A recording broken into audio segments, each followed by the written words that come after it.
Bonjour à tous et bienvenue à Catch Club. On se retrouve pour les résultats de SmackDown du 22 octobre 2021 et hier soir, on attendait tous la confrontation entre Roman Reigns et Brock Lesnar suite à WWE Crown Jewel. Car il faut savoir que jeudi soir, après le pay-per-view, des journalistes de la WWE ont croisé Brock Lesnar à l'aéroport et là Brock Lesnar a déclaré: dès que j'arrive à SmackDown, je vais démolir, je vais défoncer Roman Reigns. Donc justement, le show démarre avec l'entrée de Roman Reigns, le chef tribal, le champion universel, accompagné toujours par Paul Heyman, et les deux montent sur le ring. Paul Heyman tient le titre universel dans ses bras et également un micro, donc Roman Reigns lui demande le micro et Paul Heyman lui donne sans souci. Et là, directement, Roman Reigns se tourne vers Paul Heyman et il demande à Heyman, est-ce qu'il tient le titre universel pour lui ou est-ce qu'il le tient pour Brock Lesnar ? Roman Reigns dit qu'à l'instant, quand il a demandé le micro à Paul Heyman, il lui a donné sans souci, mais hier soir, lors de Crown Jewel, quand il lui a demandé le titre, Paul Heyman l'a jeté en plein milieu du ring. Donc clairement, Roman Reigns n'a pas apprécié et il dit à Paul Heyman qu'il faut peut-être qu'il s'entraîne,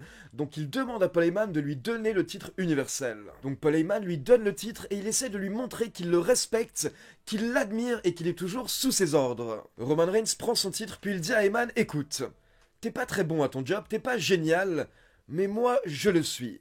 Je pense que j'ai prouvé que personne ne peut me battre. Je suis clairement le meilleur. Je porte cette compagnie sur mon dos depuis 1 an et demi.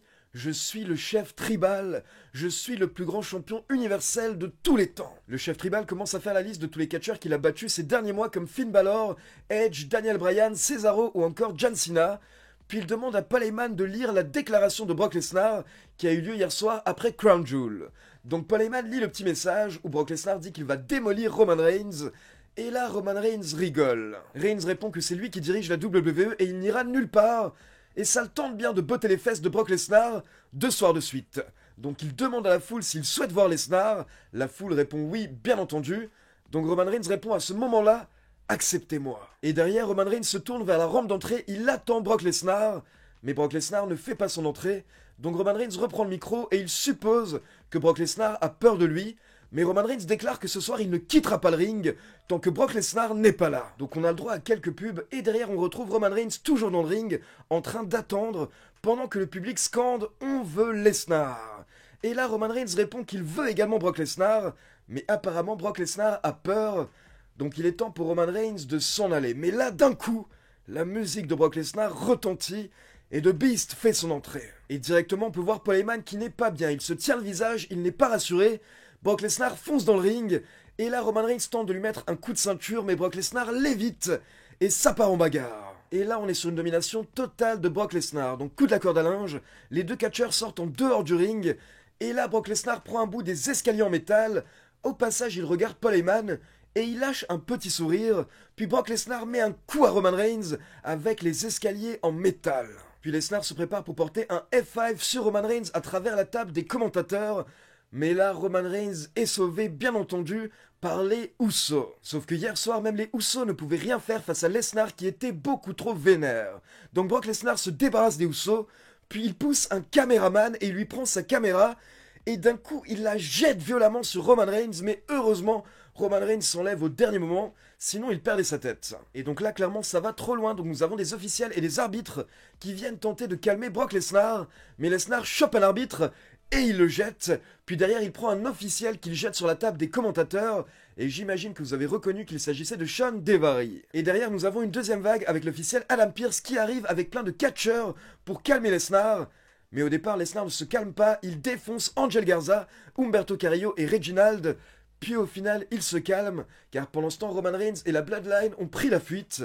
Donc le segment se termine avec Brock Lesnar qui remonte sur le ring, il chope le titre universel et il soulève la ceinture. Mais attention, ce n'est pas terminé, car après les pubs, on retrouve Adam Pearce dans le ring, et il explique qu'aucun individu n'a le droit de prendre le show en otage ou de causer le chaos. Adam Pearce nous dit que les actions de Brock Lesnar sont inacceptables, et il a mis en danger l'équipe, les catcheurs, les officiels et les fans. Donc Adam Pearce annonce que Brock Lesnar est suspendu indéfiniment. Mais le problème, c'est que Brock Lesnar n'était pas parti, il était toujours au bord du ring, et là on peut voir qu'il revient vers le ring, et il se touche l'oreille en mode « j'ai bien entendu là ?» Donc Brock Lesnar remonte sur le ring, il chope Adam Pearce par le col, et il lui demande de répéter parce qu'il n'est pas sûr d'avoir bien entendu. Et là, bien entendu, comme tout être humain normal, Adam Pearce est en panique, il a peur, mais il répète à Brock Lesnar qu'il est suspendu indéfiniment, Adam Pearce n'a pas le choix. Donc là, Brock Lesnar sourit, il lâche Adam Pearce, il remet sa tenue en ordre, mais d'un coup, il l'attrape et il lui porte un premier F5, puis un second F5. Et donc pour finir, Lesnar chope à nouveau le micro, il va vers Adam Pearce et il lui dit « Alors, tu peux répéter maintenant, j'ai pas bien entendu ». Mais bien entendu, Adam Pearce est KO, donc il ne peut pas répondre. Et derrière, Lesnar s'en va, mais à la fin, il nous lâche un petit sourire. Donc pour ceux qui suivent la WWE depuis plusieurs années, c'est littéralement un scénario qu'on a déjà vu. Brock Lesnar qui pète un câble et qui derrière se fait suspendre. Et je rappelle qu'en gros, c'est pour expliquer l'absence de Brock Lesnar lors des prochaines semaines, car Brock Lesnar est un catcheur à temps partiel, donc il n'est pas là toute l'année, il intervient quand la WWE a besoin de lui. Donc là, logiquement, il va être absent pendant 1 à 2 mois, et j'imagine qu'on devrait le revoir vers le mois de janvier, car il est déjà annoncé pour le Royal Rumble 2022, il est sur le poster. Et à côté de ça, j'ai bien aimé le fait que Roman Reigns souligne que le lancer de ceinture de Paul Heyman à Crown Jewel n'était pas normal, et on peut voir que Roman Reigns doute un petit peu de la loyauté de Paul Heyman. Puis on passe en coulisses et on voit plusieurs membres du nouveau roster en train de discuter, car je rappelle que depuis hier, les nouveaux rosters sont en place. Et nous avons également Sonya Deville qui est au téléphone, quelqu'un essaie de lui parler mais elle n'a pas le temps, et derrière nous avons Naomi qui vient parler à Sonya Deville.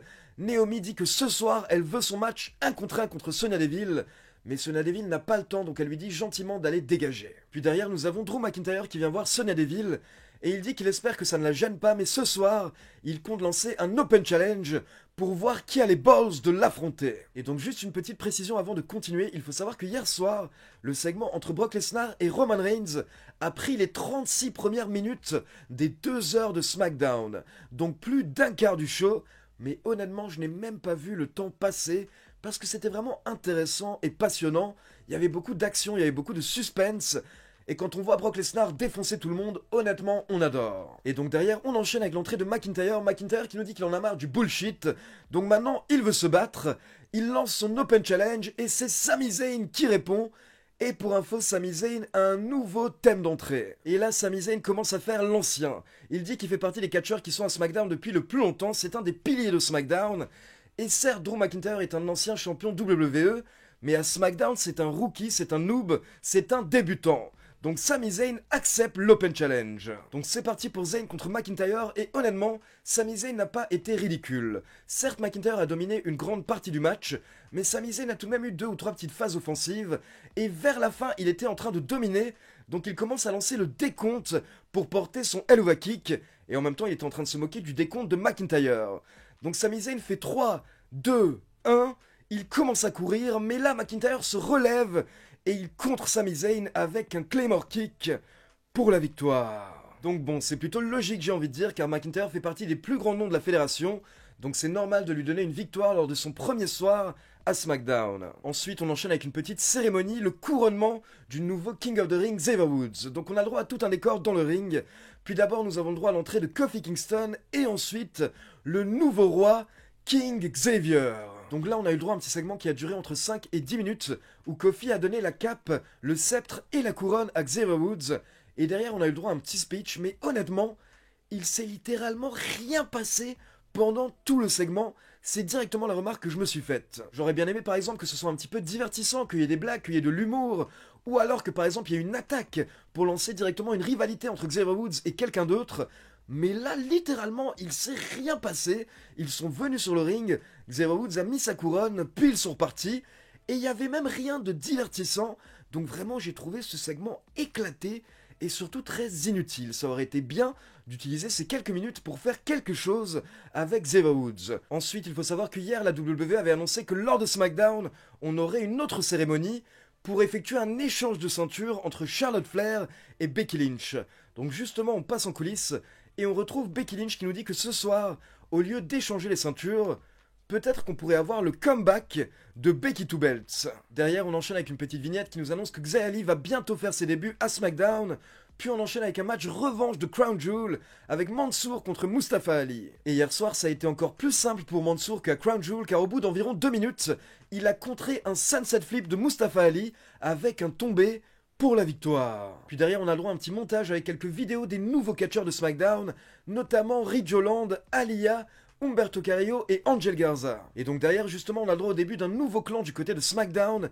Il s'agit de Hydro qui nous vient de NXT. Donc dans Hydro vous avez Isaiah Scott, Ashanti Adonis, B-Fab et Top Dollar. Donc le nouveau clan nous fait un petit speech où ils expliquent que SmackDown vient de choper 4 nouvelles stars. Et derrière on enchaîne avec un match par équipe avec Isaiah Scott et Top Dollar contre 2 talents locaux. Il s'agit de Dustin Lawyer et Daniel Williams. Et donc comme vous pouvez l'imaginer, ce sont les membres de Hydro qui ont facilement remporté le match en moins de 1 minute 30. Et pour info, d'après les médias américains, dorénavant dans le roster principal pour le moment, Isaiah Scott va faire équipe avec Top Dollar. Et c'est B-Fab qui va être le catcheur qui va être pushé en solo. On enchaîne avec Happy Corbin accompagné par Madcap Moss contre Shinsuke Nakamura, accompagné par Rick Boogs. Et donc forcément, Madcap Moss a tenté d'intervenir, donc Nakamura a dû se débarrasser de lui. Mais vers la fin du match, Happy Corbin a pris l'avantage en jetant Nakamura contre les escaliers en métal. Et derrière, il a enchaîné avec le Happy Days pour la victoire. Puis on passe au dernier segment de SmackDown, l'échange de titres entre Becky Lynch et Charlotte Flair. Donc on retrouve Sonya Deville dans le ring, puis les deux championnes font leur entrée. Et donc au début les deux catcheuses se chamaillent un petit peu, Charlotte met du temps à donner sa ceinture, et de son côté Becky Lynch jette sa ceinture sur Charlotte Flair. Mais là Charlotte Flair dit à Becky Lynch que si elle veut tellement redevenir Becky Two Belts, alors pourquoi pas avoir un match tout de suite pour les deux titres. Donc là le public est chaud, mais attention, les deux catcheuses sont interrompues par Sasha Banks qui calme Charlotte Flair en lui disant que ici ce n'est pas chez elle, ce n'est pas elle la patronne. Donc Sasha Banks monte sur le ring et pendant ce temps, Becky Lynch nous dit que elle s'en va, elle part à Raw, mais elle verra l'une de ces deux catcheuses au Survivor Series. Et là Sasha Banks explique à Charlotte que c'est elle la star du show, mais Charlotte lui demande c'est quand la dernière fois qu'elle était championne, et bim, ça part en bagarre. Donc les deux catcheuses se battent au début à l'intérieur du ring, puis Charlotte Flair tente de s'en aller, mais là Sasha Banks lui porte les météores à l'extérieur du ring. Donc le show se conclut avec Sasha Banks en train de fêter. Donc voilà, c'est tout pour les résultats de SmackDown. Maintenant, comme d'habitude, c'est à vous. Dites-moi ce que vous avez pensé de ce nouveau SmackDown avec le nouveau roster dans les commentaires. Et comme d'habitude, n'oubliez pas de liker la vidéo, de vous abonner à la chaîne et de cliquer sur la petite cloche pour être informé de la sortie des prochaines vidéos. Ciao tout le monde!